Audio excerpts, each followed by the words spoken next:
Steph, now that the dust is settled, what did this year kind of reveal to you about the core that you have and what you guys need to do to be as good as you want going forward?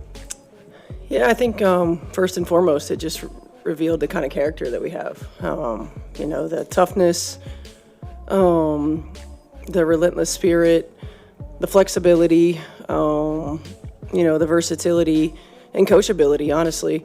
And I think laying the foundation of, number one, expectations, and number two, what healthy working relationship looks like, because all teams aren't the same. For our core group, I think is really important. And then learning what it takes on a daily basis to put yourself in positions for success. And what was the second part of that? Okay. Would you, given the year you had with the injuries, with so much roster change, and personally describe this as the most challenging year you've had coaching? And if so, how did that, kind of change your day-to-day, what you did and the product that you put out on the floor? Yeah, I'd say so. It was challenging in a number of levels. But with that challenge was also probably one of the most supportive, times that I've had, because oftentimes when we go through challenges, it seems like you're alone, and it didn't at all, throughout the course of this year. And it's really is a testament to the group that we have.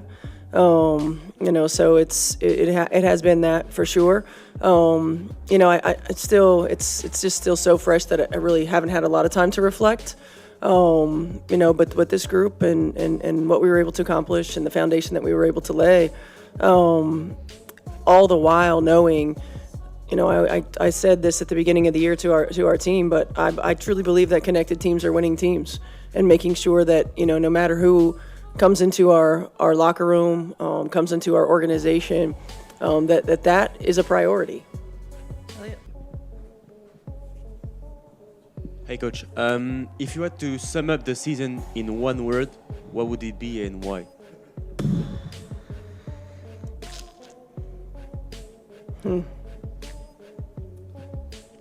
That's tough. I mean, I guess the overarching theme is just resilience, just because this group has showed so much resilience. Chloe? Kelsey obviously posted yesterday that she played until the wheels fell off. Just, I guess, first, what has she meant to you this season? And second, obviously, rhabdo can come from overexertion. So what in the future would you or the training staff do to kind of be more cognizant of the possible symptoms of that going forward? Yeah, I mean, Kelsey's meant a lot to me. She was the number one priority in free agency.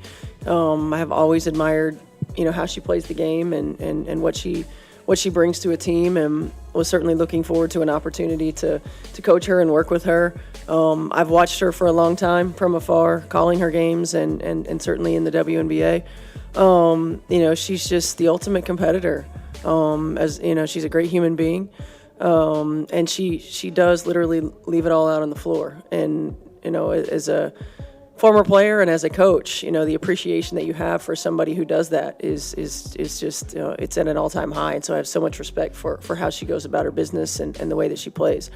As far as the health issues and things like that, I'm not as familiar with that. I think the most important thing, for me as a coach is continuing to remind players of the importance of recovery, hydration, all of those things. So, I'm still just learning about this. I think this is usually something we see in football, right? In the fall or in the heat when they first start camps and things like that. So I think making sure that we have an awareness, number one, and number two, that we're continuing to emphasize, from a coaching standpoint, hydration, recovery, and all the things that entail putting your athletes in position for success. So Lou, then Alexa. Lou Friedman from the Seymour Tribune. You mentioned character. Is that something that, we sensed that a little bit on the opening day of the season when we were introduced to all the players, but so many players came and went. So sustaining that, and also at this point, you really don't know who's going to be around next year because of the draft and all that. How can you, as an organization, keep selling that point when of the personnel are going to be? Well, I think our core group, the ones that we know are going to be here, it's got to be a priority for them to, culture is obviously organic and it's ever changing, but making sure that anyone who comes into the building understands what our culture is. It's peer-led a lot, oftentimes. So I think our core group understanding how important that is. And I think Kelly and Amber did such a great job in the off season and throughout the course of the season. Each time we had to bring in a new player of really diving into not just what type of player are we getting, but what type of person are we getting. Amber has said it from day one. We want quality human beings in our locker room.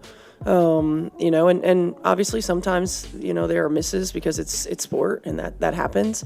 But at the same time, it's about the group and how the group continues to move that culture forward and take ownership of that.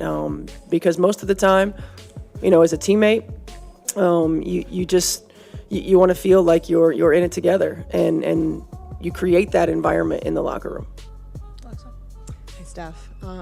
I guess I know it's all still fresh, but at this point, I guess how are you starting to think about approaching the offseason with Caitlin, both from a, just getting her back on the floor standpoint with the recovery and rehab, but also just once she's back on the court, what that will look like and, trying to get her back. Yeah, obviously those are some conversations that we'll continue to have with Caitlin, but, I think first and foremost, as she builds up her endurance, her on-the-court activity, making sure that she's healthy, and then continuing to move forward in terms of mechanics, number one, and number two, basketball. She's got to, at some point in this off season, play 5-on-5. It's going to have been a long time since she has, and so how we get that together, we'll have to see. We'll continue to have those conversations, but once she's feeling good from a movement standpoint, from a soreness standpoint, and then building back that endurance on the floor without losing some of those, mechanical tweaks and mechanical improvements, then we'll start building back up. And, it's a long off season. And she's had a long, year from this point. So, it'll be baby steps. And I think for us, again, the most important thing is that she's healthy before we really, really ramp up. Brian, then Josh. Stuff with Lexi Hull, she kind of seemed to find her shot there. I think it was after the game at home against Chicago when she really took off. What did you see from her just in terms of her improvement? Like, did she make adjustments to her shot, or was it really just as simple as trusting that the shots were going to fall as long as she continued putting in the work? And then also just her importance to the run and success that you guys had over the postseason? Yeah, I think it's a combination of things. Lexi came back, a much more aggressive, assertive player from Unrivaled. And, it was early especially, and late, but she's just a hard player to take off the floor because of how hard she plays, because of the fact that she plays on both ends. She's not just an energy player, she's a toughness player. She does all of those things that you can't teach. I feel like her shot, oftentimes the shot's just a mental thing.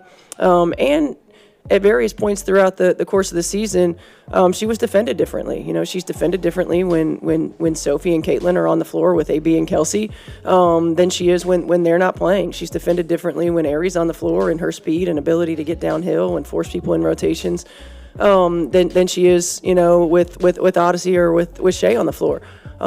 She probably went from 6'7" on the scouting report to 3'4".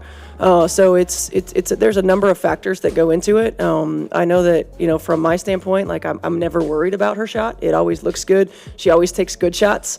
And as someone who played the game, the most important thing is that she stayed confident in that and continued to take them. Hey, Coach. Good morning. Good morning. What impressed you about how AB handled and approached the ups and downs of the season? AB's just solid and mature. She's just a mature human being. She gets the big picture. She understands. She just wants to contribute in a way that helps her team. I continued to say she was probably the most affected by all of our change, and she just continued to roll with it, and she continued to do what she could to impact the ball game, and most importantly, did what she could to impact our team. She's the rock.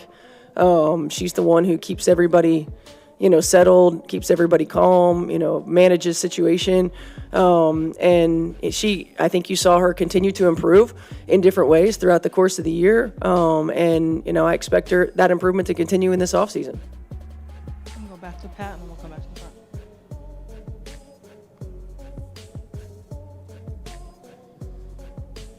Hey, Steph, Rick Carlisle was sitting there on Monday at Pacers Media Day, and he spoke to how much he appreciates having you to bounce things off of, and you both obviously got great staffs, but I'm wondering if you can speak to the value of having somebody like Rick Carlisle in this organization and how beneficial that can be to both of you. It's huge. Continuing to get messages from Rick and, being able to have conversations. And, of course, Jenny's one of my really good friends. It's important. It helps me, number one, maintain perspective because sometimes it gets a little crazy. And number two, just to be able to bounce ideas off of, think of things from a fresh perspective. There's probably very few things that I will go through that he hasn't gone through, and to be able to have a relationship to communicate that is important. Now, that's one thing I always appreciate about our franchises. I had the same thing when Frank was here. In fact, saw Frank in LA and continue to have that relationship. So I do appreciate that about this organization and our franchises is that we do. There are always really good people, number one, and opportunities to bounce things off of each other and to continue for me to learn and grow. Steph, because of all the chaoticness, it felt like you guys were never able to settle in. So can you just describe kind of the outline of what you had hoped maybe the offense and defense, what more you could have done should you be healthy? Yeah, I mean, year one is always going to be, kind of layering. So we probably always would have been at like level 1, 2, or maybe 3 in anything that we wanted to do. It's learning. It's learning what each player is capable of absorbing, but it seemed like we could never quite get to that level 2, whether offensively it's reads, changes in alignment, tweaks, complexity in action, or defensively, being able to mix up coverages, whether it had been on multiple players, scheme throughout the course of a possession. It was just, we were very basic. And then every time, we had an adjustment to make, we had to go back to being very basic. I don't know if it's true or not, but I feel like this group that finished the season was probably together the longest throughout the course of the year. Do we have any idea about that? It feels like it. So in the playoffs is when we were finally able to start tweaking a little bit of things. So my hope is that we get a lot of the players back, and that we won't be starting over necessarily, and then that we can continue to build layers on top of the foundation that we laid. Yeah, obviously you've been through a few off seasons, but this one seems like it has more unknowns with the new CBA, the double expansion draft. Just how do you, as a coach, navigate this off season with all of those unknowns kind of just looming? Really very much like I talked about navigating the entire season. It's like one day at a time.